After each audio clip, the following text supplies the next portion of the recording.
자, 우리 성가대는 항상 박수를 받잖아요, 그죠? 예, 성가대 찬양이 끝나고 나면 물론 우리가 하나님 앞에 박수를 치지만 가끔 본인들도 노래 찬양을 좀 잘했다고 생각하는 날은요, 왠지 모르게 뿌듯한 웃음이 흐르는 걸 볼 수가 있는데, 우리 뭐 성가대는 말할 것도 없고, 제가 볼 때는 뭐 우리 배들교 성가대는 너무너무 은혜가 넘쳐납니다만, 항상 그 성가대하고 또 함께 이렇게 맞춰서 연주를 해주는 우리 찬양팀이 있어요. 그런데 찬양팀은 박수 받을 찬스가 별로 없어. 그래서 오늘은 우리 밴드들 뒤에 계시죠? 잠깐 앞으로 나오실까요? 우리 찬양팀도 좀 일어나시고. 예. 오늘은 왠지 모르게 이분들 좀 박수를 쳐주고 싶은 마음이 소곤소곤. 우리 베이스 치시는 성진 형제, 기타, 또 드럼, 키보드, 저 앞에 또 우리 찬양팀들이 있습니다. 여러분 뜨거운 박수로 정리하겠습니다. 감사합니다. 수고 많으셨습니다.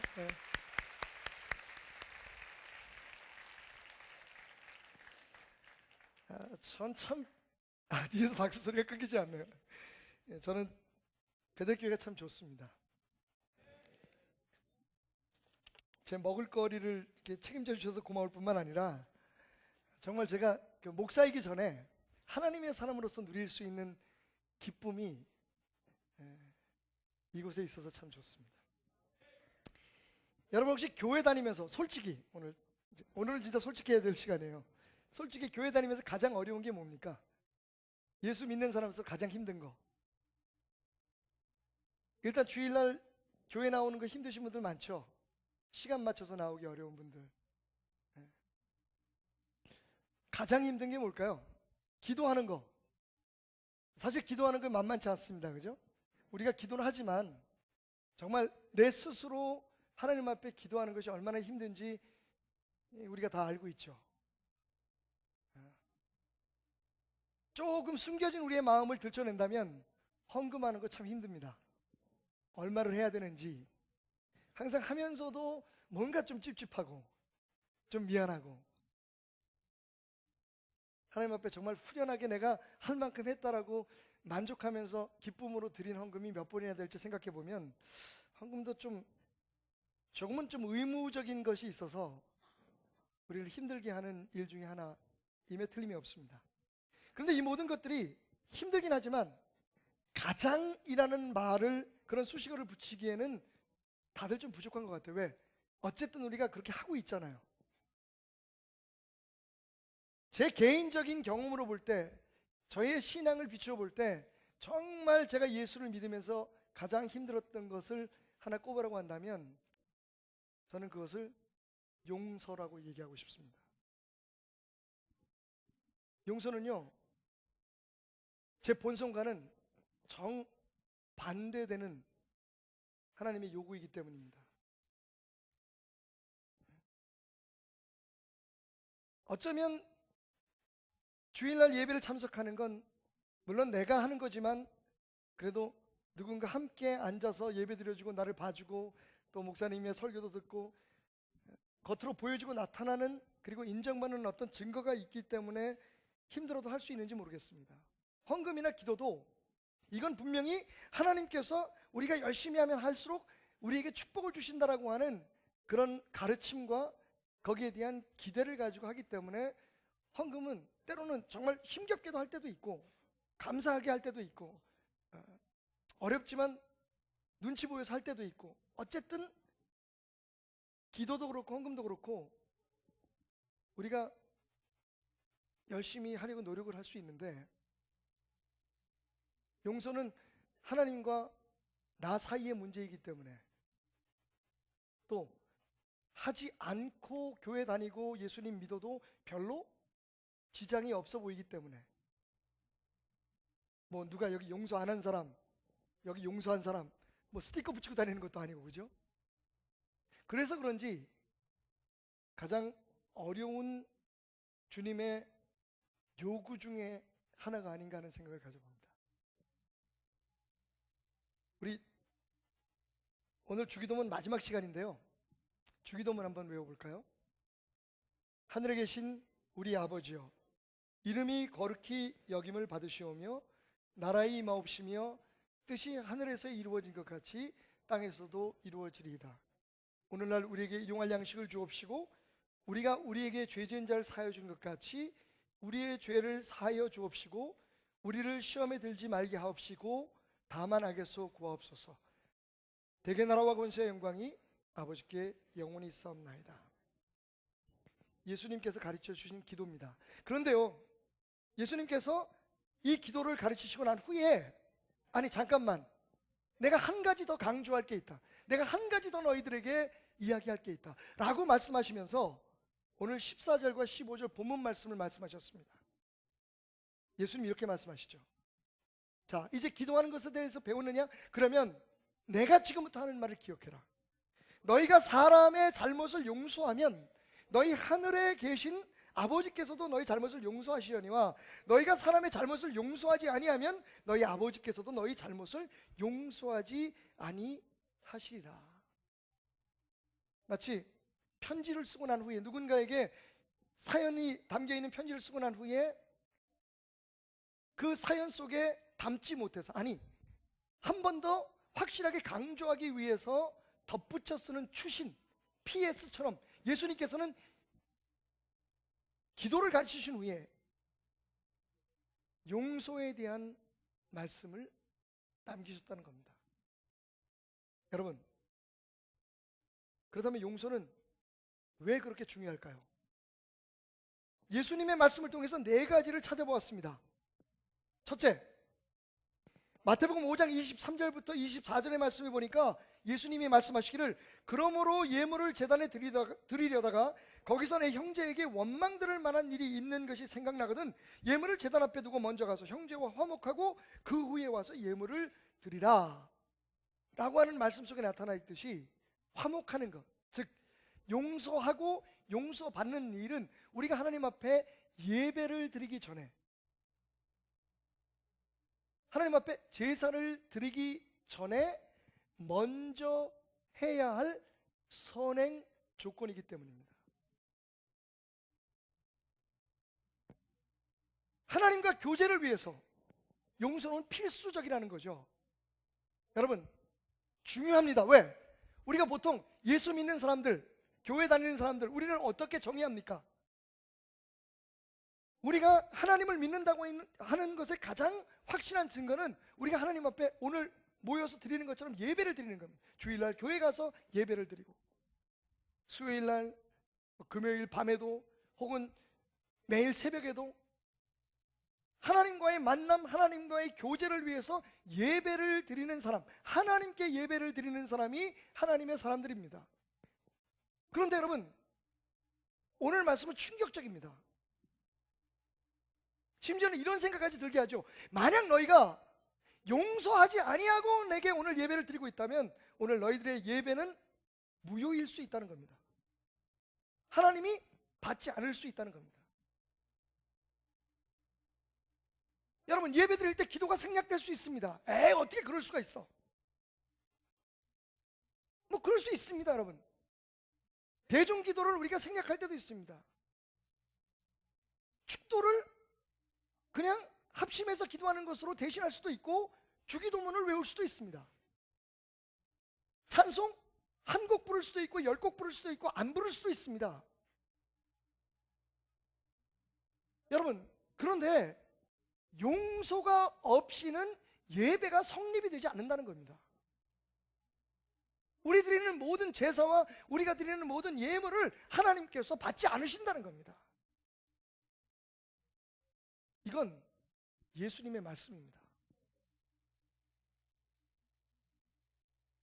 두 번째로 예수님이 마가복음 11장 24절부터 25절까지 말씀하시기를 그러므로 내가 너에게 말하노니 무엇이든지 기도하고 구하는 것은 받은 줄로 믿으라. 그리하면 너에게 그대로 되리라. 할렐루야. 여러분, 우리가 너무 많이 들은 얘기고 이 말씀을 들을 때마다 우리 기도의 능력과 하나님의 응답에 대한 확신을 갖게 하는 말씀이에요. 그런데 여러분, 그 다음 절을 보면 좀 충격적입니다. 이어서 말씀하시기를 서서 기도할 때에 아무에게나 혐의가 있거든 용서하라. 그리하여야 하늘에 계신 너희 아버지께서도 너희 허물을 사하여 주시리라 하니라. 여러분,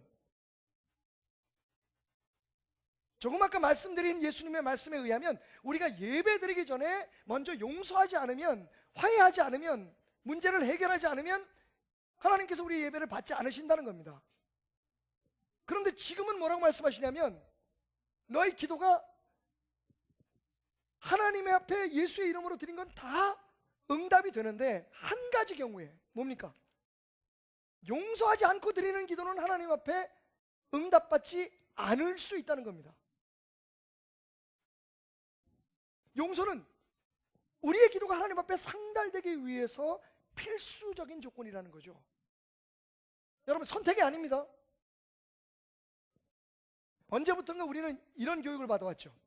기도할 때 예수님의 이름으로 기도합니다라고 하지 않으면 그 기도는 하나님 앞에 상달되지 않는다. 여러분, 교회에서 가르치는 거짓말 중에 하나입니다. 예수님의 이름으로 우리 모두의 기도가 통일되고 우리의 기도가 예수님을 통해서 하나님 앞에 드려진다는 것을 확실하게 하기 위해서 예수님의 이름으로 기도합니다라고 하는 그 기도말을 마무리 짓고 있지만, 여러분, 예수님이 가르치신 기도에는 그게 빠져 있습니다. 그죠? 솔직히 말하면 그렇게 우리가 배워왔고 그렇게 기도해 왔으니 그대로 기도하는 것은 참 좋습니다. 아무리 자유롭다고 해도, 그죠? 아무리 의미가 형식보다 중요하다고 해도 너무 형식이 없으면 또 그 예배 자체나 그 기도 자체가 혼란하기 때문이죠. 질서가 없어지기 때문입니다. 그러니까 우리가 기도할 때 예수님의 이름으로 기도드렸습니다. 우리의 기도가 예수님의 이름을 통해서, 예수님을 통해서, 중보자인 예수님을 통해서 하나님 앞에 상달된다는 것을 우리의 입술로 고백하면서 우리의 가슴으로 믿는 건 중요하겠죠. 그런데 여러분, 그거보다 더 중요한 게 있습니다. 그게 뭔지 아십니까? 기도하기 전에 용서하고 기도해야 된다는 사실입니다. 다시 말씀드리면 예수님의 이름으로 기도했습니다 라는 게 더 중요하냐? 하나님이 받으실 만한 기도, 응답받는 기도의 가운데, 아니면 먼저 용서하는 그런 하고 드리는 기도, 용서할 수 있는 힘을 달라고 하는 기도를 드리고 하는 기도가 더 중요하냐? 둘 중에 하나를 선택하라면 저는 후자를 선택하겠습니다. 왜? 그게 예수님의 가르치심이니까, 바른 가르치심이니까. 예수님이 그렇게 말씀하셨어요. 너희가 내 이름으로 구한 것은 다 받은 줄로 믿어라. 그래서 우리가 언제부턴가 예수님의 이름으로 기도드렸습니다. 그런데 여러분, 우리가 예수님의 이름으로 기도드렸습니다라고 말하면서 예수님의 뜻과는 아무 관계없는 것들을 요구할 때가 얼마나 많습니까? 그건 말 그대로 형식만 있는 기도인 거죠. 사실은 그보다 더 중요한 것은 용서하고 기도하는 겁니다.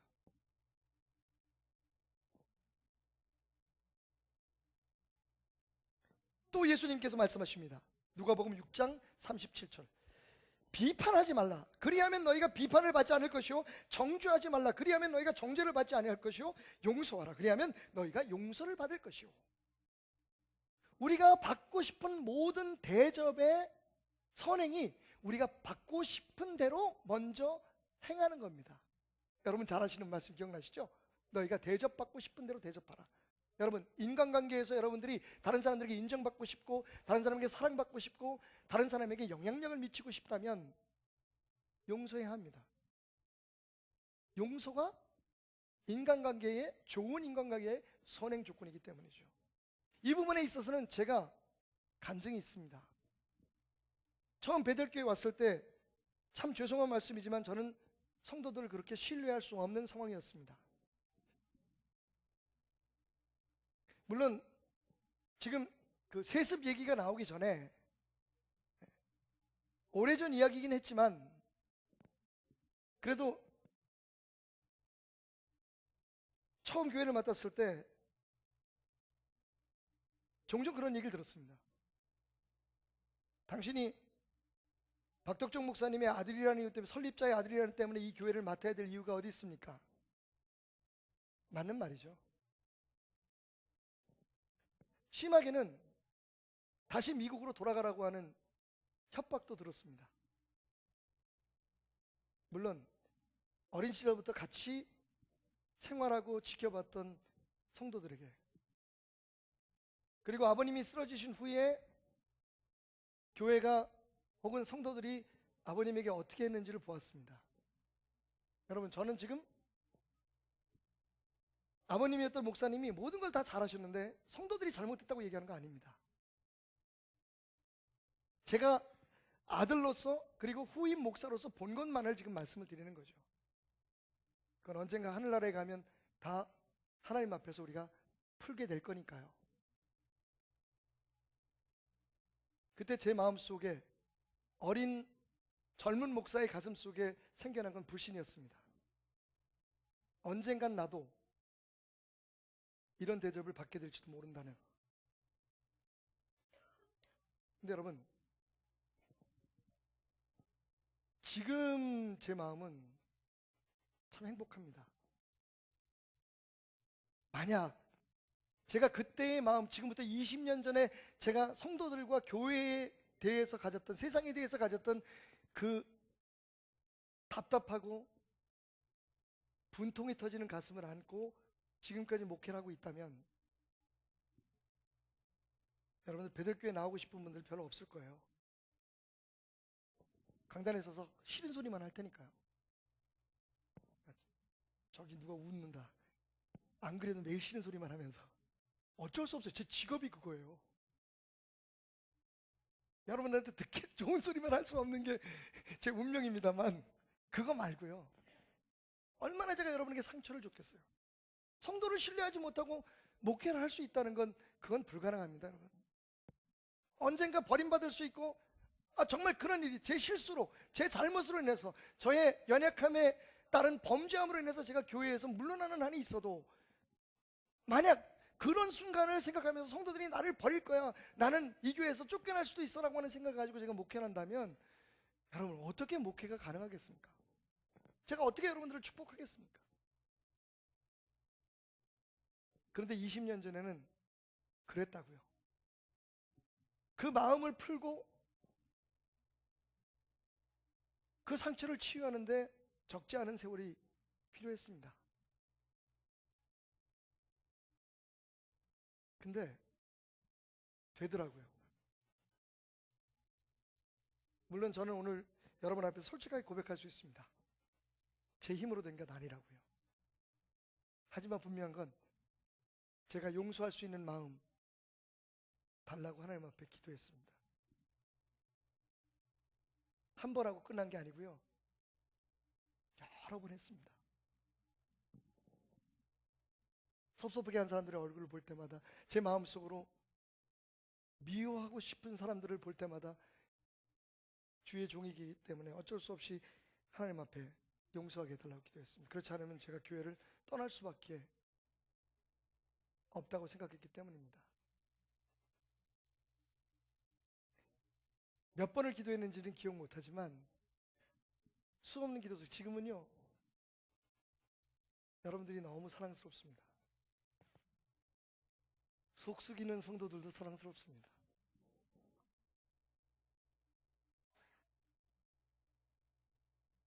여러분, 이건 목회에만 적용되는 이야기는 아닐 것 같아요. 가정에서, 일터에서, 삶의 현장에서 내가 먼저 용서하고 내가 먼저 편안해지지 않으면, 내 마음속에 정말 평온함이 없다면, 사람들과의 관계 속에서 당연히 껄끄럽고 힘겨운 관계가 유지될 수밖에 없다는 것, 이미 우리가 알고 있습니다. 우리는 세상을 핑계대죠. 나는 열심히 잘하려고 애쓰는데 이런 아빠가 어디 있어, 이런 엄마가 어디 있어, 그런데 왜 이런 남편이 어디 있어, 그런데 왜 나를 이렇게 대접하는지 몰라. 여러분, 깊이 들여다보면 바로 그런 남편, 그런 아내, 그런 아버지가 있었던 거죠. 아직도 상처를 가슴에 담고, 그 상처 때문에, 그 용서하지 못한 기억 때문에, 그 사람 때문에 가장 귀하고 가장 아름답게 지켜야 될 관계를 스스로 회방하고 있는 그런 아버지, 그런 남편, 그런 목사가 말입니다.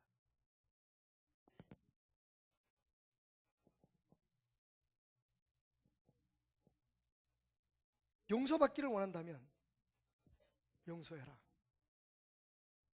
하나님 앞에서뿐만 아니라 사람에게도 그렇게 하라고 주님은 말씀하셨습니다. 원만한 인간관계를 위해서 용서는 필수적입니다. 마지막 네 번째로 예수님의 말씀을 보면 마태복음 18장 35절 말씀, 이건 더 충격적입니다, 여러분. 그동안 우리가 신뢰하고 그동안 우리가 믿어왔던 모든 기독교의 기본적인 신앙을 뒤흔들어버리는 말씀일 수도 있습니다.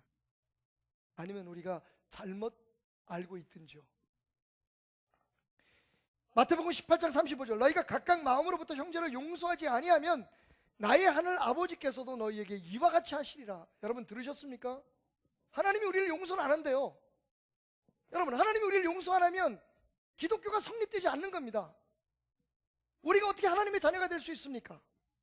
죄 지은 우리가 영원히 지옥불에 떨어질 수밖에 없는 운명을 타고난 우리들이 어떻게 하나님의 자녀가 되고 오늘 어떻게 하나님 앞에 나와서 그분을 아버지라고 부르며 기도하며 예배할 수 있습니까? 거기에는 예수 그리스도의 십자가에 피 흘려 죽으신 그 능력으로 우리에게 주어진 용서가 있었기 때문입니다. 용서가 있었기 때문입니다. 하나님의 용서가 선행되지 않고는, 그 은혜 없이는 우리는 하나님의 자녀 될 수 없습니다. 이 땅에 교회는 세워질 수 없습니다. 용서가 모든 하나님과의 관계와 우리가 기대하는 모든 축복에 가장 선행되는 필수적인 조건입니다. 그런데 오늘 뭐라고 말씀하시냐면 하나님께서 그 용서를 하지 않으시겠다는 겁니다. 너희가 아무리 십자가의 그 피의 능력을 믿고 너희의 죄를 대신해서 죽은 예수 그리스도를 신뢰하고 그 말씀대로 살려고 몸부림을 치고 주일 성수 죽어라고 하고 헌금 잘 드리고 모든 거룩한 경건 생활에 본을 보이는 신앙생활을 할지라도 단 한 가지, 너희가 마음으로부터 누군가를 용서하지 않으면 미안하다, 너는 내 자식이 아니다라는 겁니다.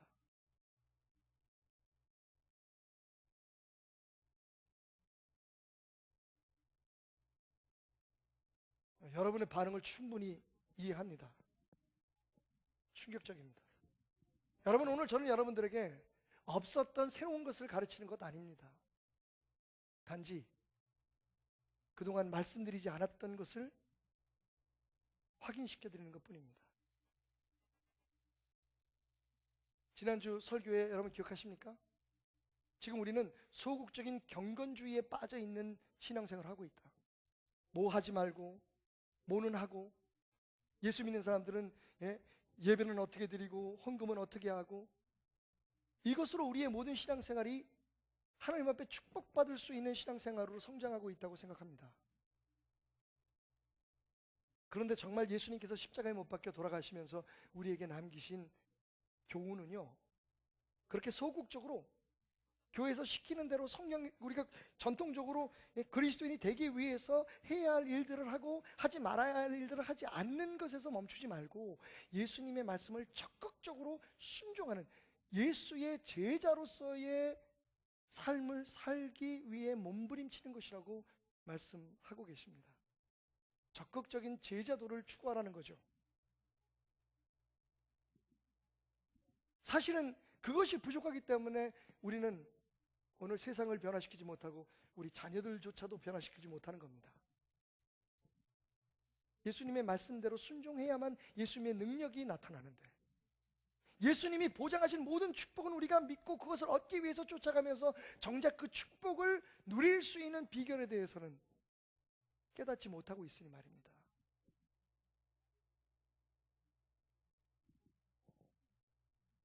예배 드리기 전에 용서해라. 기도하기 전에 용서해라. 좋은 인간관계를 기대하면 먼저 용서해라. 그리고 무엇보다도 나중에 죽어서 하나님 앞에 서서 그 크신 은혜로 용서받기를 원한다면 너희가 먼저 용서해라.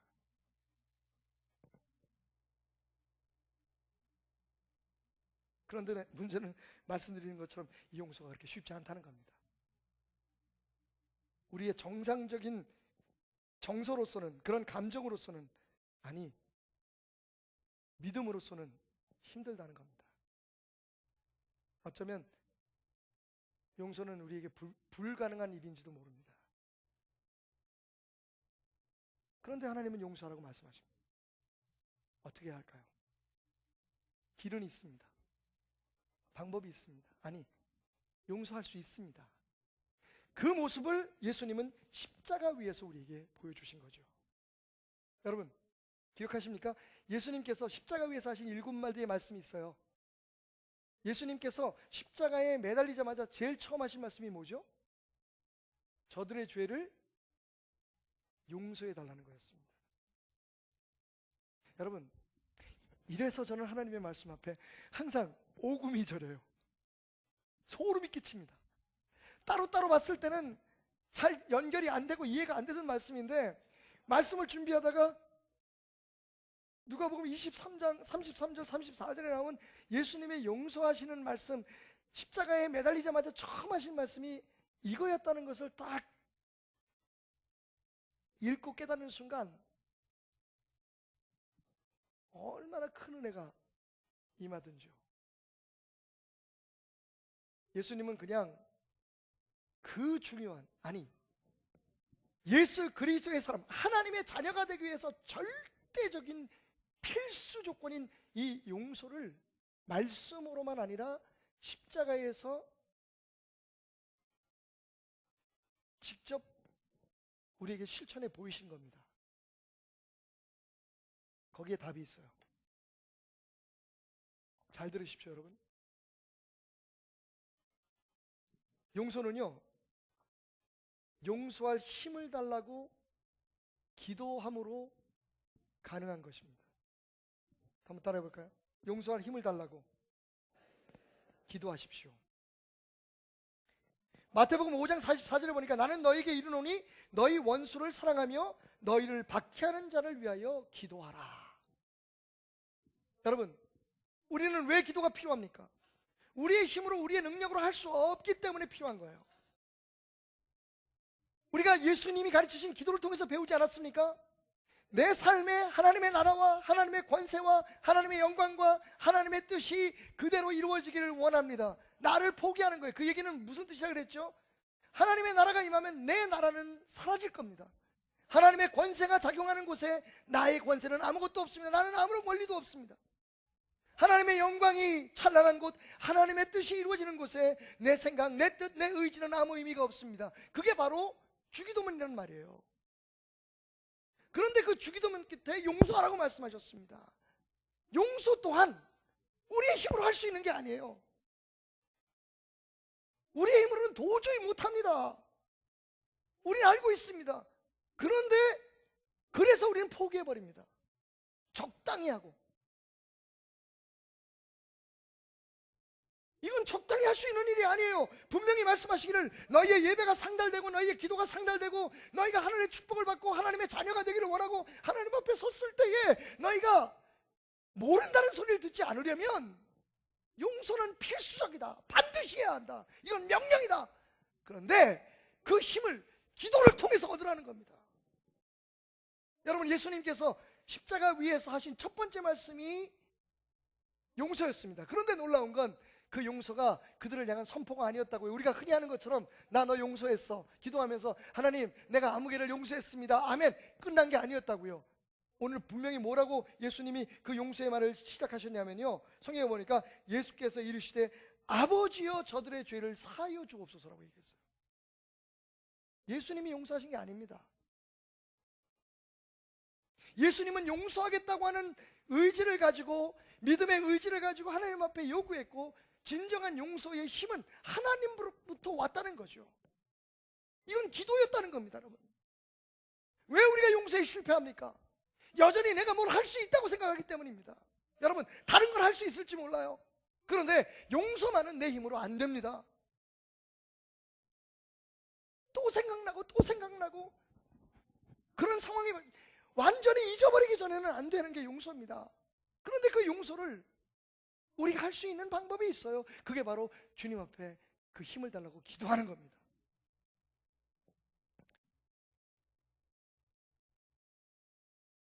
조그만 개척교회에 열심히 다니는 한 권사님이 계셨습니다. 어느 날 아침 비보를 듣습니다. 그 권사님의 딸이 손녀를 데리고 아침에 학교를 데려다 주기 위해 가다가 영업용 택시에 쳐서 두 사람이 다 병원으로 옮겨졌지만 사망했다는 겁니다. 정말 마른 하늘의 날벼락이었습니다. 권사님이 달려갔더니 경찰관이 와서 얘기합니다. 그 운전사가 잡혔다는 겁니다.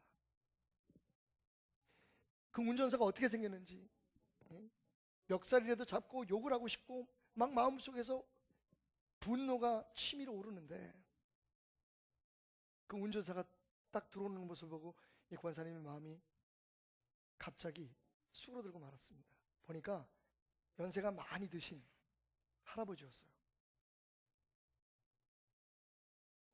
그 순간 마음속에 권사님이 하나님의 은혜라고 생각하는 그런 감정이 북받쳐 올랐습니다. 용서하자. 저 사람 멱살 잡고 욕을 하고 저 사람이 큰 벌을 받기를 경찰에 가서 얘기하고, 재판장에 가서 내가 그렇게 복수를 한다고 해도 죽은 내 딸과 손녀가 살아날 리 만무하고, 용서하자. 저 늙은 노인이 어쩌다가 실수를 했겠지.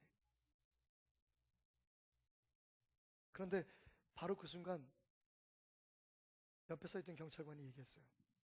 글쎄 이 영감님이 따님하고 손녀를 치고 도망가다가 잡혔잖아요. 그 말을 듣는 순간 이 권사님의 마음이 다시 분노와 복수심으로 가득 차기 시작했어요. 용서해 주려고 했는데 도망가다가 잡혔다는 거예요. 순간 막 별 생각이 다 들어요. 혹시 도망가지 않고 그 자리에서 내려서 병원으로 빨리 옮겼으면 살 수 있지 않았을까? 더 원망스러웠어요. 아니, 사람을 쳐놓고 어떻게 도망갈 수가 있어? 분노가 치밀어 올랐어요. 여러분, 이게 우리입니다. 이게 우리의 감정이에요. 그래서 용서는 감정으로 할 수 있는 게 아닙니다. 기도로 가능한 겁니다. 믿음의 행위인 것입니다. 하나님 앞에 용서할 수 있는 힘을 달라고, 내가 용서하지 못한 모든 사람들과 용서하지 못한 모든 일들에 대하여 하나님 용서할 수 있는 힘을 달라고 먼저 기도하고 예배드리고, 먼저 기도하고 하나님 앞에 필요한 물질도 건강도 달라고 기도하고, 먼저 하나님 앞에 기도하고 아침에, 그리고 직장에 나가고 용서할 힘을 달라고 하나님 앞에 간구하고 하나님의 나라를 기대해야 한다는 겁니다.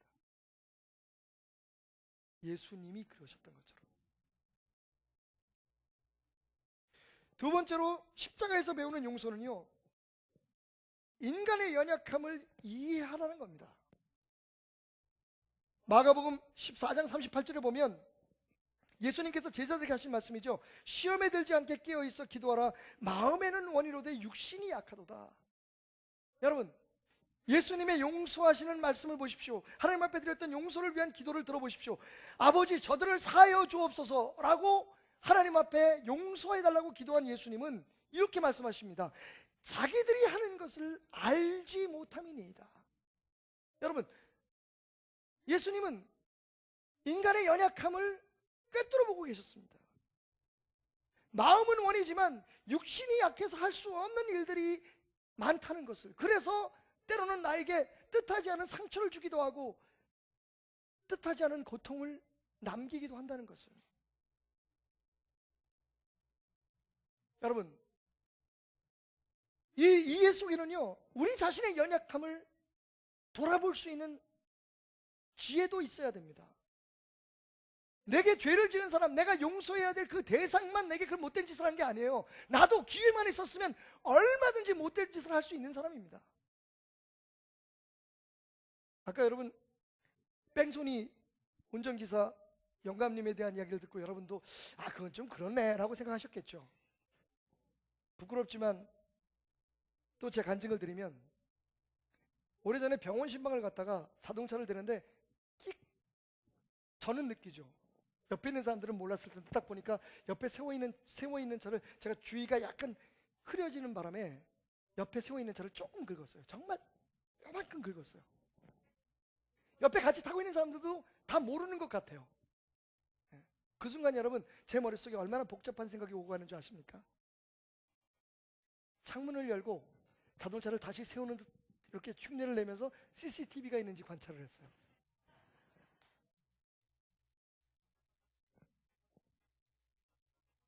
그날 CCTV가 없었다면 저는 그냥 아무 일도 없었던 것처럼 그냥 갈 수도 있었습니다. 근데 재수없게 그래서 조그만 종이에다가 차를 조금 건드렸습니다. 연락 주십시오. 다행히 연락이 안 왔어요. 그분도 보시기에 별거 아니라고 생각했나 보죠. 여러분, 하나님이 보시면서 얼마나 웃으셨을까요? 에이구, 목사가 이 모양이니 내가 성도들한테는 뭘 기대할까? 여러분, 우리 마음대로 우리의 기준에 따라서 큰 죄, 작은 죄, 그죠? 정말 용서할 수 없는 죄, 용서받을 만한 죄 판단을 하죠. 하지만 하나님의 눈으로 볼 때는 어떨까요?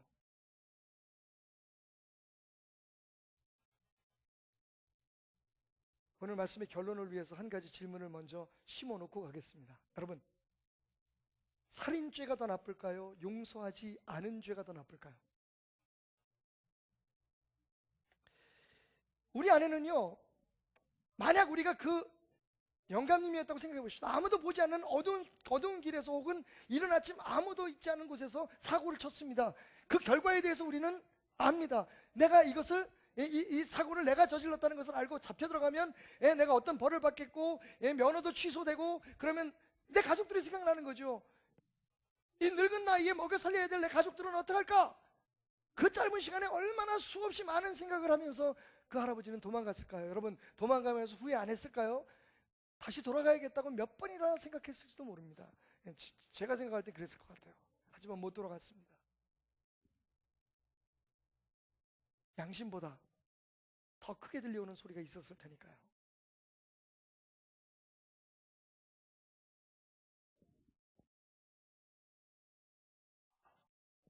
여러분, 예수님께서 인간을 용서하실 수 있었던 이유는 약함을 아셨기 때문입니다.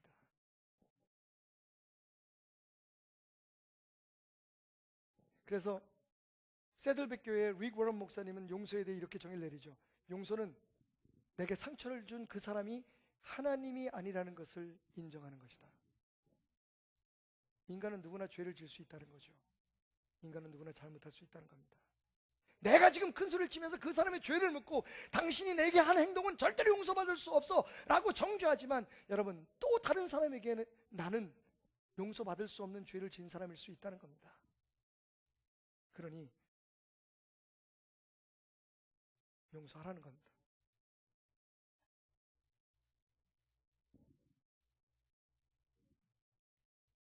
세 번째로 십자가에서 용서하신 예수님을 통해서 우리가 배울 수 있는 용서는 명령이라는 사실이죠.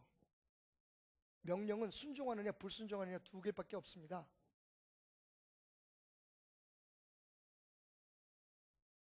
그게 참 힘든 겁니다. 그래서 용서할 수 있는 힘을 달라고 기도하라는 거죠. 미국에서 면허 시험을 보면 참 재밌는 문제가 있습니다. 한 가지 여러분에게 문제를 낼 테니까 예전에도 한번 낸 것 같은데 여러분들의 그 기억 상실증을 제가 신뢰하면서 다시 지금 문제를 내겠습니다. 안전벨트는 왜 매야 될까요? 이건 미국 드라이브 라이센스를 따기 위한 필기 시험의 문제입니다. 안전벨트는 왜 매야 할까요? 사지선다형이 좋으시겠죠? 1번 있으니까, 2번 내 생명과 안전을 위해서, 3번 법이니까, 4번 잘 모르겠다. 2번 여러분, 정답은 놀랍게도 3번이었습니다. 법이니까 매라는 겁니다. 맞아요. 여러분이 생각하는 것처럼 안전벨트를 매야 될 궁극적인 이유는 우리의 생명을 지키고 사고에서 우리를 안전하게 보호하기 위해서죠.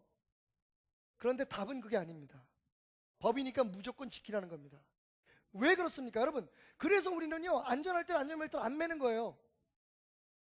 제 말이 맞습니까? 틀립니까? 여러분이 아파트 주차장에서 운전을 하고 나가다가 안전벨트를 안 매고 나갔는데 경찰관이 만약에 여러분들 검문을 해서 걸리면 여러분 딱지 띱니다. 거긴 안전해요. 차도 없습니다. 나 혼자예요. 그런데 안전벨트를 매래요. 여러분, 분명히 우리는 싸우려고 할 겁니다. 무슨 소리요? 이렇게 안전한 곳에서 왜 안전벨트를 맵니까? 안전벨트를 매는 목적이 만약에 내 생명과 안전을 위한 것이라면 안전벨트 안 매도 괜찮아요. 여러분, 싸우십시오. 그런데 100번 깨질 겁니다. 여러분. 왜냐하면 안전벨트는 법이기 때문입니다. 제가 최근에 진짜 내 혼자 잘했다고 생각했던 일이 있어요. 그게 뭐냐면 자동차의 DMB를 죽인 겁니다. 얼마 전에 그 교통정보에서 그런 게 나왔어요. DMB 시청하다가, 운전 중에 DMB 시청하다 걸리면 7만 원이라고요. 여러분 다 보고 다니시죠? 요거 이제 내가 먼저 했기 때문에 큰 소리 치는 건데, 제가 일부러 죽여달라 그랬어요. 예.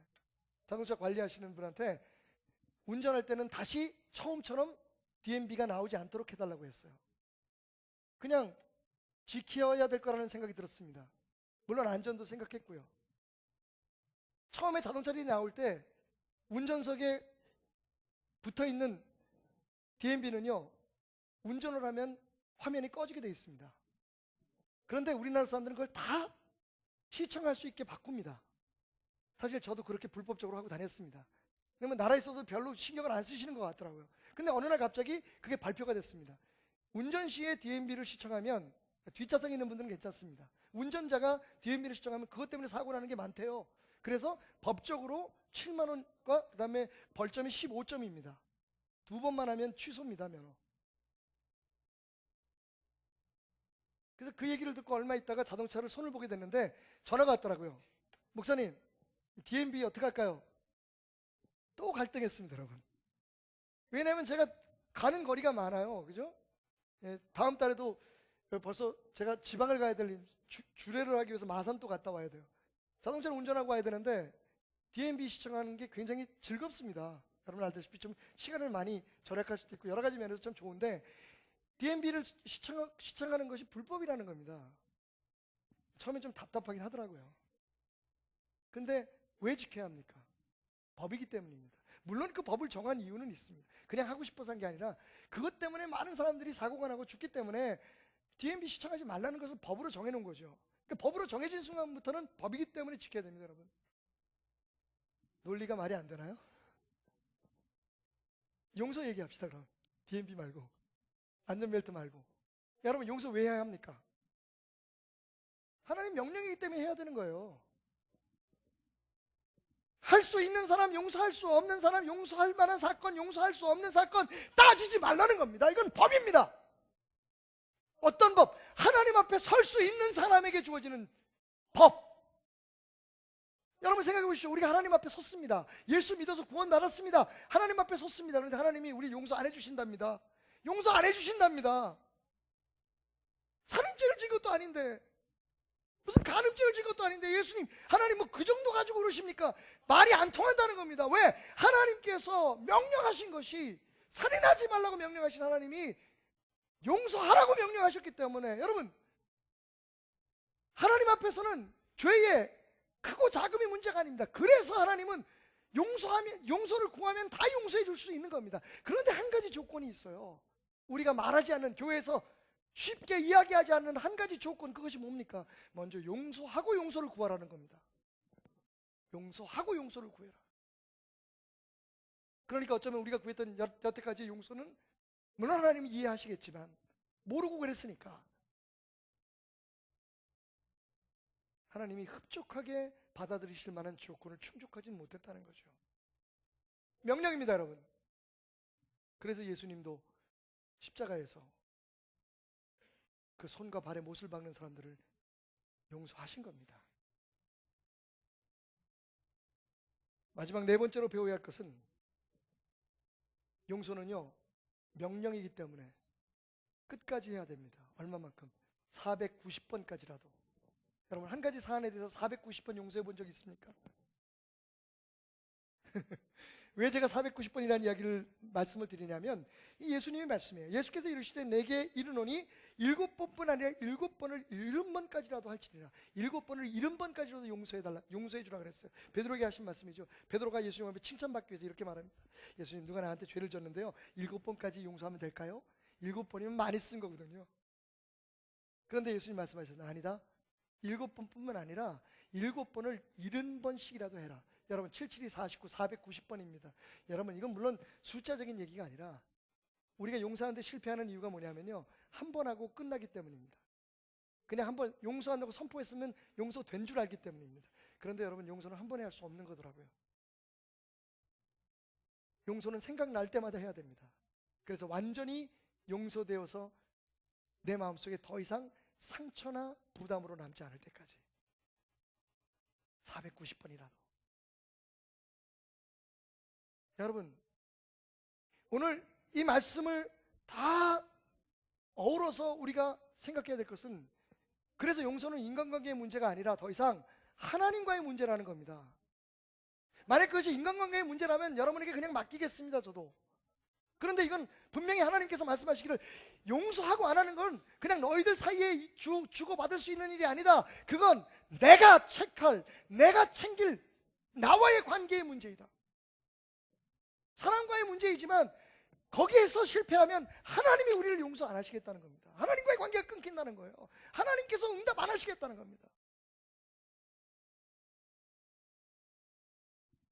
어떤 사람이 팔이 분질러져 가지고요 정형외과에 치료를 받으러 왔어요. 의사 선생님이 정성을 다해서 치료했는데 시간이 지나는데도 잘 아물지가 않는 거예요. 그래서 이 의사 선생님이 이상해서 물어봤습니다. 선생님, 왜 이렇게 팔이 잘 낫질 않죠? 이상합니다. 다른 사람들 같으면 벌써 뼈에서 진액이 나와가지고 붙을 때가 되는데요. 그러자 이 남자가 한숨을 푹 쉬면서 말했습니다. 아마 잘 안 붙을 거예요. 의사 선생님이 아니 왜요? 한 달 전에 제가 이 팔로 제 아내의 뺨을 때렸거든요. 그리고는 더 이상 의사 선생님의 의견을 묻지 않은 채 이 남자는 자리에서 일어나서 집으로 돌아갔습니다. 그리고 몇 주 후에 돌아왔는데 팔이 거의 다 붙어서 돌아왔어요. 아니 그동안에 뭘 드셨습니까? 어떻게 하셨길래 그렇게 안 났던 팔이 이렇게 빨리 다시 치유가 되죠? 그러자 이 남자가 웃으면서 말했답니다. 선생님, 제가 아내에게 그날 뺨 때린 것을 잘못했다고 무릎 꿇고 빌었거든요. 그랬더니 팔이 낫기 시작합니다. 여러분 믿겨지지 않으시죠?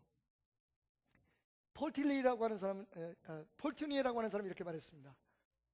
병은 우리의 도덕성과 깊은 관계를 가지고 있다. 저는요 오늘 하나님 앞에 아픈 것이 있어서, 병든 것이 있어서 고쳐달라고 기도하는 사람들에게, 그리고 꼭 질병뿐만 아니라 삶의 어떤 문제를 놓고 하나님 앞에 분명히 이건 응답 받아야 될 부분인데, 성경에서도 그렇고 목사님도 그렇고 누구도 그렇고 이건 분명히 하나님의 뜻이라서 응답 받아야 되는데 응답받지 못하고 있는 것이 있다면 여러분 용서를 진지하게 고려하십시오. 말씀드렸듯이 이건 더 이상 나와 그 사람의 문제가 아닙니다. 이건 하나님과 나의 문제입니다. 자, 이제 다시 남겨둔 질문으로 돌아갈까요? 한 번 더 묻겠습니다. 여러분, 살인하는 것과 용서하지 않는 것 중 어떤 것이 더 큰 죄일까요? 여러분들이 머리가 좋으셔가지고 대답을 쉽게 못하시네요. 그죠? 아마 오늘 이 말씀을 듣기 전이었다면 당연히 살인하는 죄라고 말씀하셨겠죠. 이런 이야기로 답을 대하겠습니다. 한 50대 되시는, 이건 국민일보에 나왔던 간증이에요. 실제 있었던 일이라는 거죠. 안산의 모 교회에 20년 동안 권사님으로 헌신하신 한 분의 이야기입니다. 30대 후반에 40대를 바라보는 즈음에 남편이 외도를 했어요. 그래서 자식 셋을 남겨두고 집을 나가버렸습니다. 이 여인은, 이 권사님은 그 세 아이를 키우기 위해서 안 해본 일이 없어요. 얼마나 고생을 했는지, 새 아이를 다 대학교를 보내고 막내 아이를 대학교 다 보내고, 그리고 나니까 이제 좀 살만하다 생각할 때 이 권사님은 신부전 합병증에 걸려서 죽게 되었습니다. 얼마나 원통하겠어요. 그렇게 죽어갈 때 마지막 임종 예배를 위해서 목사님이 찾아오신 거예요. 그 안산에 계신 목사님이 마지막으로 그 권사님에게 권면합니다. 권사님, 하늘나라 보이시죠? 이제 모든 거 다 내려놓고 가세요. 혹시 마음속에 누구 미워하는 사람 있으면 용서하세요. 그랬더니 다 죽어가는 권사님이 갑자기 눈물을 쭉 흘리면서 얘기하는 거예요. 어제 그 원수 같은 제 남편이 다녀갔습니다. 근데 목사님, 정말 죄송한데요, 제가 저주하고 보냈습니다. 그 인간만은 도저히 용서할 수가 없습니다. 어떻게 마누라 자식 버리고 도망간 그놈은 그렇게 잘 사는데 자식 위해서 생명 바쳐 살면서 고생한 저는 이렇게 죽어야 하는지 권사인 저도 이해할 수가 없었습니다. 목사님 용서해 주십시오. 저는 그 사람을 용서할 수 없습니다.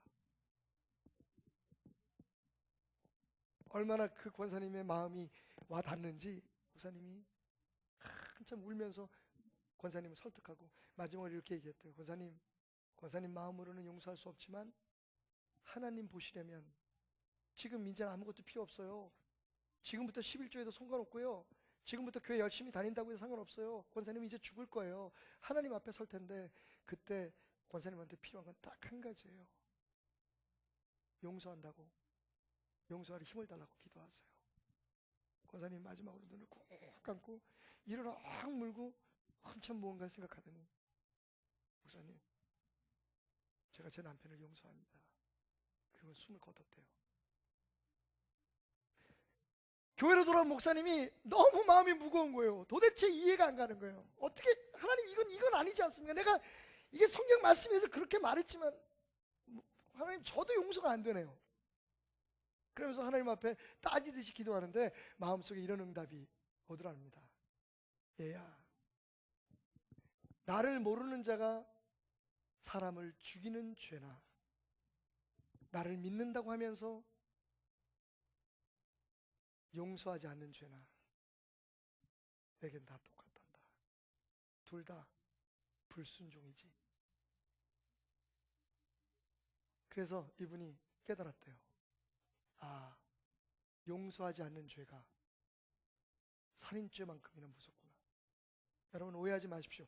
여러분이 하나님을 몰랐다면 그렇게 안 생각하셔도 됩니다. 여러분이 십자가에 피 흘려 죽으신 예수님을 만나지 않았다면 죽일 죄, 살릴 죄, 용서할 수 있는 죄, 그렇지 않은 죄 따져도 무관합니다.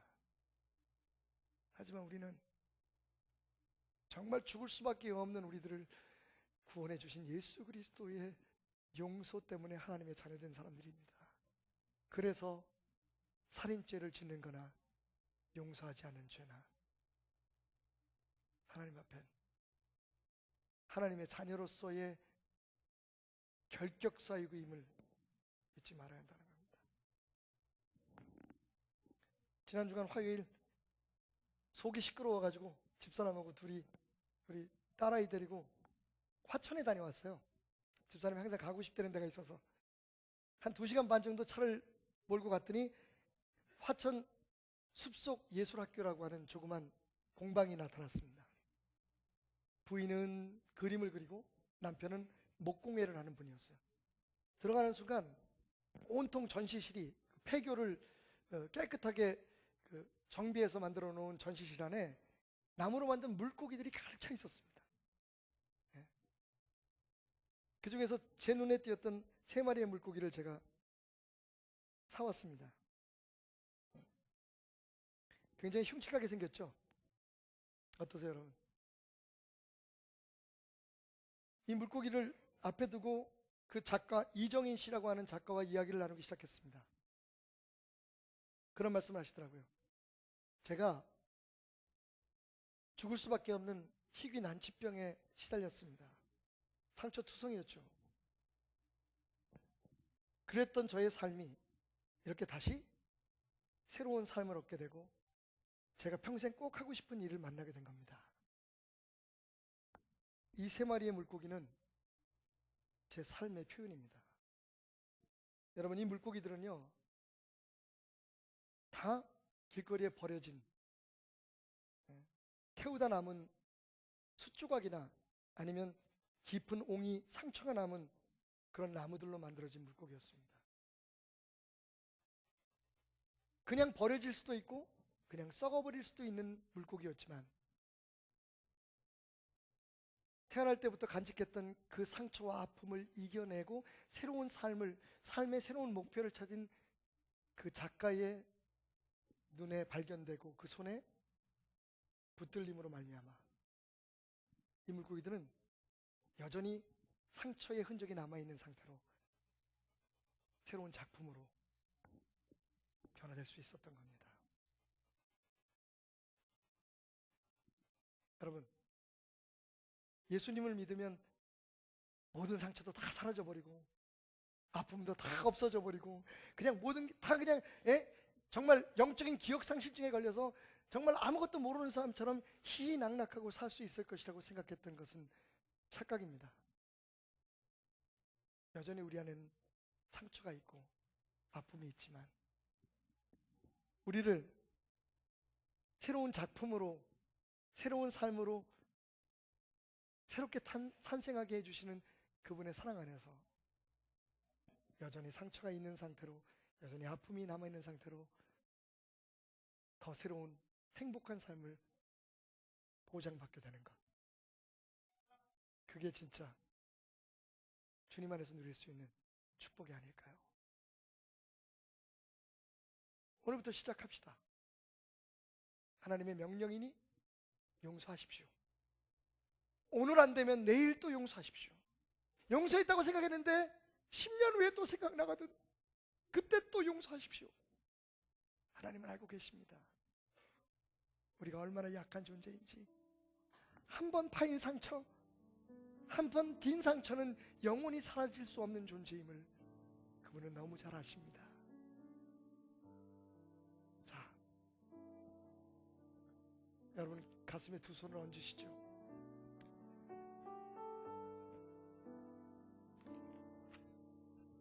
십자가 위에서 내가 너희를 용서하노라, 내가 너를 용서하노라 말씀하시며 우리에게 새로운 삶을 주신 주님의 은혜, 그 능력을 힘입어서 오늘 우리도 하나님 앞에 용서할 수 있는 힘을 달라고 기도합시다.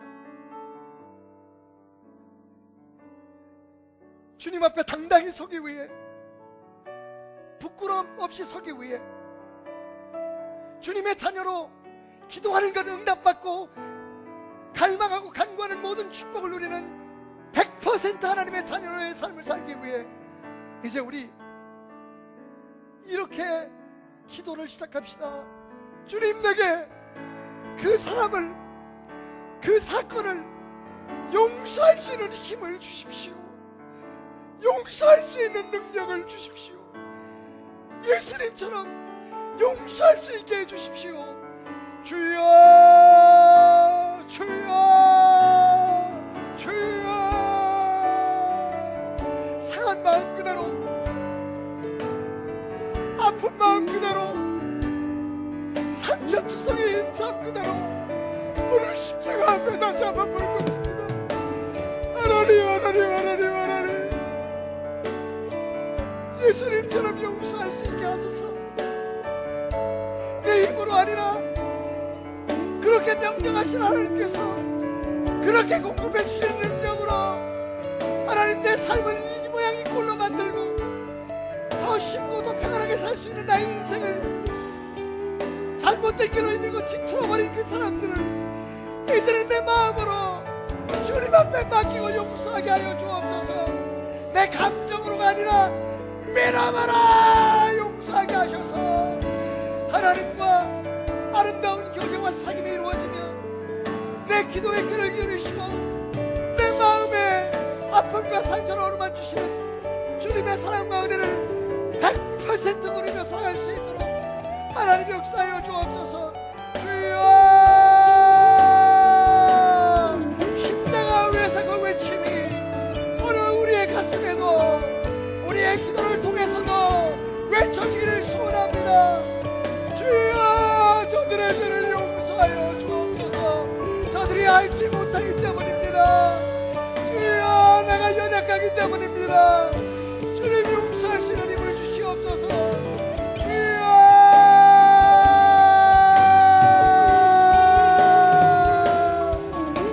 용서할 수 있는 힘을, 용서할 수 있는 능력을 내게 놓아여 주옵소서. 나의 상처, 나의 아픔, 십자가에 피 묻은 손, 못 박힌 손으로 어루만지시며 나도 안다. 네가 배신당한 아픔에 떠는 것 나도 배신당해봐서 안다.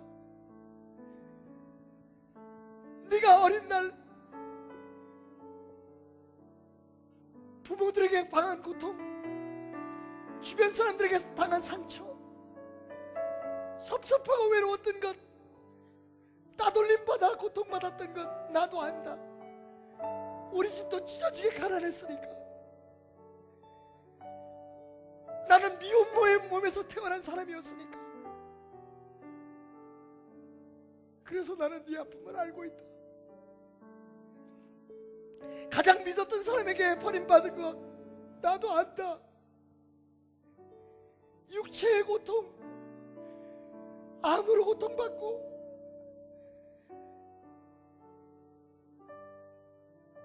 극한 고통으로 몸부림치며 밤잠 못 이루는 너의 아픔 나도 안다. 나는 내 뼈에 못을 박혀 보았고 내 옆구리에 창에 찔려 내 몸에 있는 모든 피를 쏟아 보았기 때문이다. 그래서 나는 너에게 보여주며 말한다. 용서해라. 나처럼 하나님께 용서할 수 있는 힘을 달라고 기도해라. 그리고 나처럼 하나님의 온전한 뜻을 너의 삶에 이루어 가거라. 내 사랑하는 아들, 딸들아, 너희 아픔은 나에게 맡기고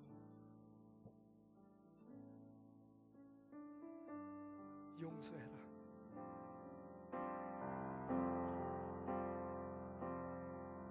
주님 말씀 앞에선 당신은 참된 예배자, 그토록 찾으시던 하나님의 기쁨. 주의 부르심 따라, 주의 부르심 따라 당신의 삶을 드릴 때 세상은 당신 안에서 주의 영광 보리라.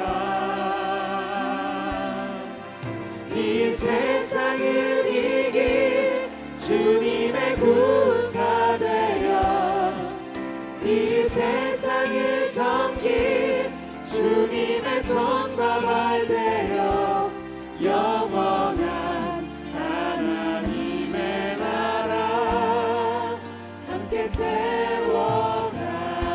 주님 말씀 앞에서, 주의 말씀 앞에서 당신은 참된 예배자, 그토록 찾으시던 하나님의 기쁨.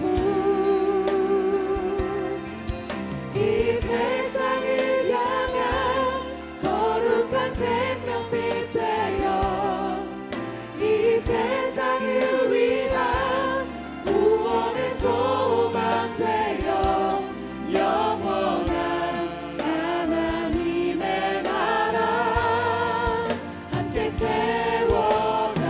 이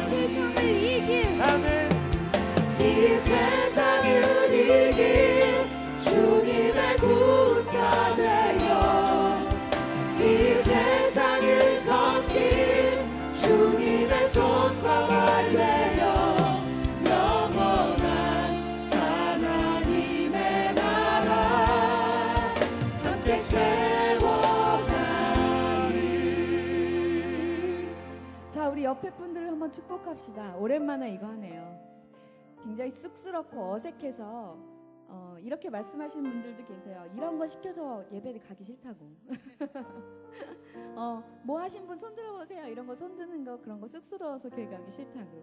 자, 오늘 뭐 안 한다고 뭐라 하지 않겠습니다만 오늘 한번 용기 내셔서 옆에 분들, 뒤에 계신 분들, 그동안 눈 한번 마주치지 못했던 약간은 어색한 사이 그 어떠한 분을 한번 바라보시고, 당신은 이 세상을 이길 주님의 군사입니다. 아멘. 당신은 하나님께서 보내신 이 세상의 거룩한 빛이십니다. 아멘. 축복합시다. 이 세상을 향한 거룩한 생명빛 되어 이 세상을 위한 구원의 소망 되어 영원한 하나님의 나라 함께 세워가니 이 세상을 이길 주님의 군사 되어 이 세상을 섬길 주님의 손과 발 되어 영원한 하나님의 나라 함께 세워가리. 영원한 하나님의 나라를 함께 세워 가실 것입니까? 아멘. 혼자 세우지 않아도 된다는 것만으로도 얼마나 다행인지 모르겠습니다. 아멘. 우리 함께 그 나라를 세워갑시다. 힘을 좀 얻으셨습니까? 자리에서 일어나서 하늘 위에 주님밖에 없습니다. 내가 당신만을 찬양하고 당신께서 주시는 그 힘으로 살아갑니다. 아멘. 입술로 고백하며 찬양합시다.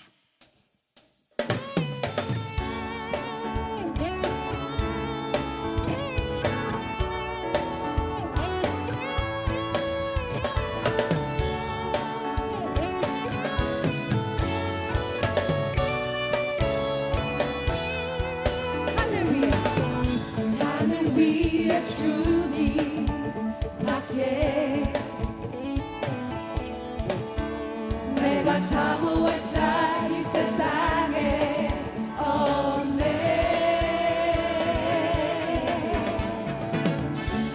내 맘과 힘은 믿을 수 없네.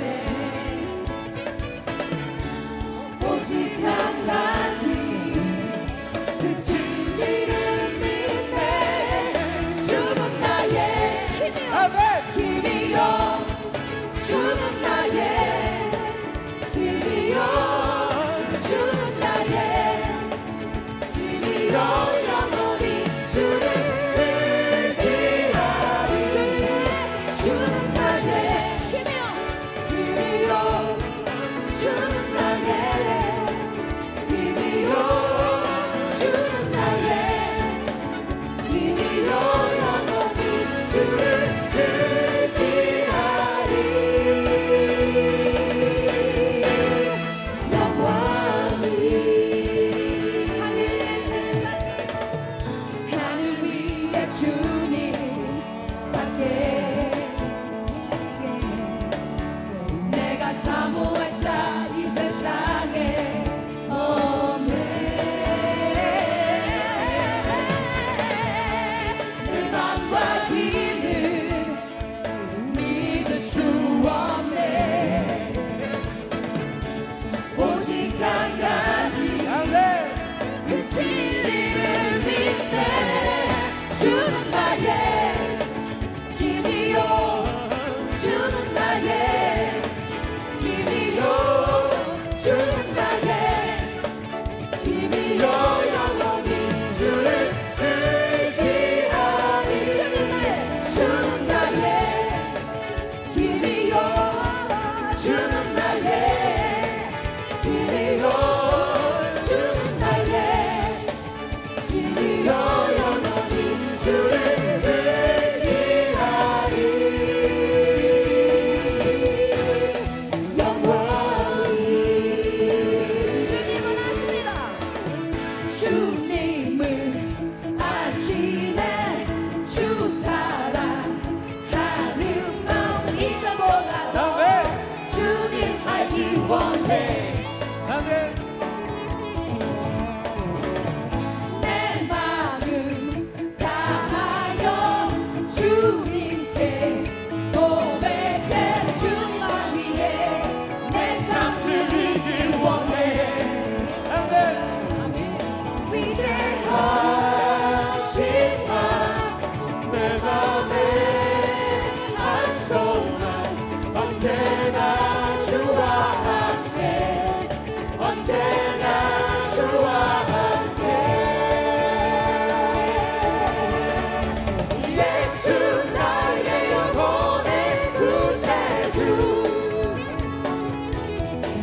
무궁히 주님만을 난 찬양하리.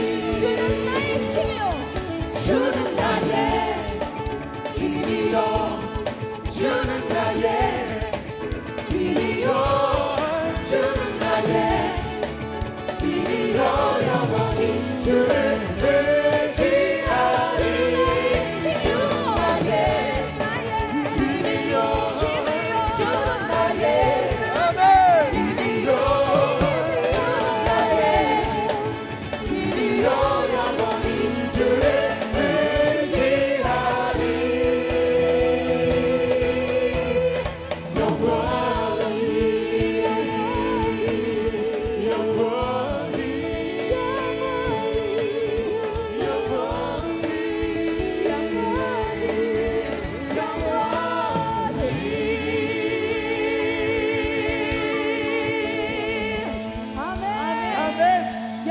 주 나의 힘이십니다. 아멘.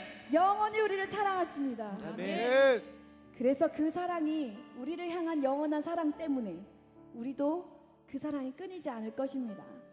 하나님을 잊지 않고 잃어버리지 않고 그 사랑을 영원히 드릴 것입니다. 때로는 힘듭니다. 험난한 생활에서 그런 것들 잊고 옆으로 치우고 때로는 외면할 수도 있습니다. 그러나 말씀으로 우리에게 힘주시고 지혜 주시고 갈 길을 알게 하시니 바로 이 자리를 지켜야 하는 이유가 거기에 있지 않나 싶습니다. 주의 말씀에 귀를 기울입시다. 그리고 그 말씀대로 행하십시다. 주님 말씀하시면 내가 나가리다. 주님 뜻이 아니면 내가 멈춰서리다. 나의 가고 서는 곳 주님 뜻에 있으니 오 주님 나를 이끄소서. 주님 말씀하시면 주님 말씀하시면 내가 나가리다. 주님 뜻이 아니면 내가 멈춰서리라. 나의 가고 서는 곳 주님 뜻에 있으니 오 주님 나를 이끄소서. 뜻하신 그곳에 나 있기 원합니다. 이끄시는 대로 순종하며 살리니 연약한 내 영혼 통하여 일하소서. 주님 나라와 그 뜻을 위하여 뜻하신 그곳에 나 있기 원합니다.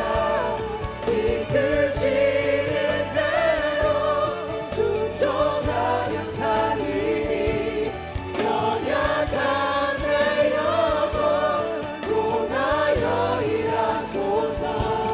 주님 나라와 그 뜻을 위하여 오 주님 나를 이끄소서.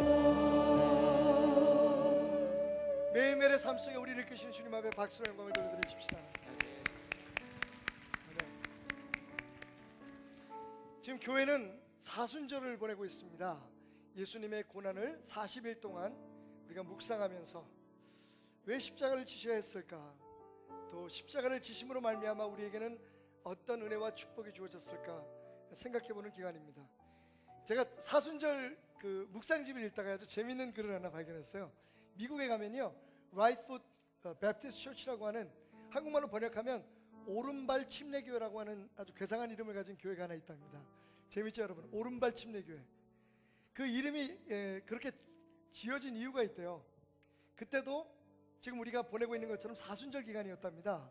사순절 기간의 목요일에는 우리가 세족 목요일, 예수님께서 제자들의 발을 씻겨주신 그것을 기념하는 그런 특별한 기도회나 예배를 드리게 되는데, 그날 예배를 드리면서 성도들 간에, 교회 지도들 간에 서로 이견이 생긴 거예요. 발을 씻어주는데 예수님이 발을 씻어주실 때 오른발부터 씻어주셨다, 왼발부터 씻어주셨다. 그래서 그때는 그냥 잘 넘어갔는데 그 논쟁으로 인해서 결국 교회가 둘로 갈라지게 됩니다. 분명히 예수님께서 오른발부터 씻어주셨을 것이다. 또 한쪽은 무슨 소리냐, 왼발부터 씻어주셨을 것이다.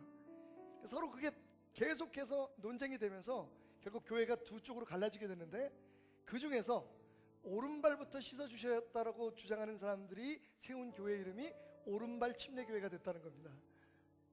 여러분, 참 웃고 넘어가기에는 요즘 우리의 영적 상황이 우리를 씁쓸하게 합니다. 정말 예수님의 고난을 기념하고 또 그 고난의 의미를 깨닫는다는 것은 무엇을 의미할까요? 정말 한 가지라도, 제가 생각할 땐 한 가지라도 주님의 뜻대로 실천해 보기 위해서 나를 죽이고 나를 십자가에 매다는 것이 아닐까요? 우리는 오늘도 주님을 또 십자가에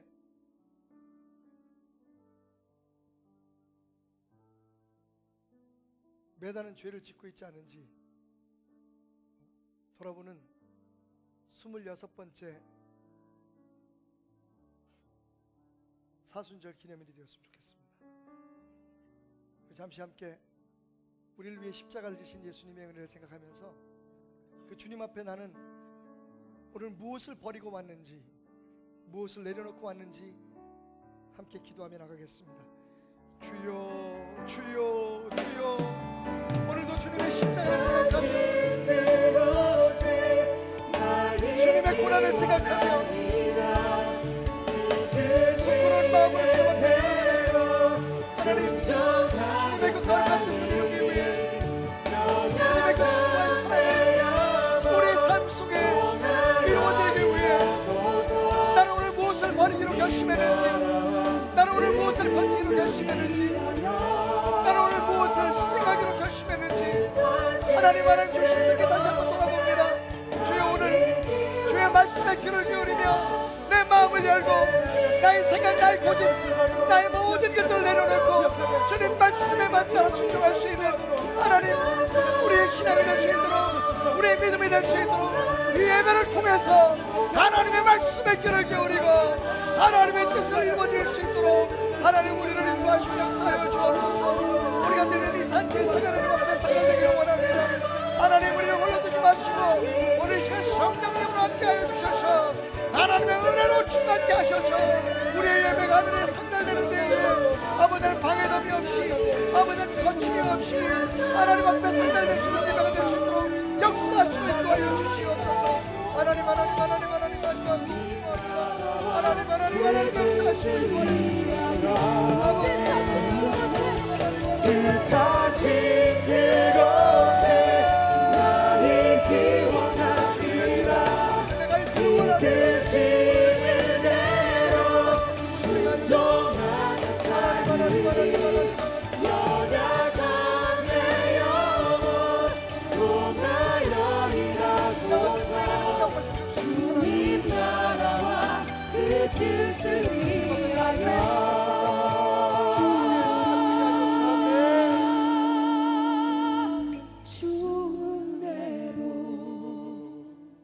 이곳에서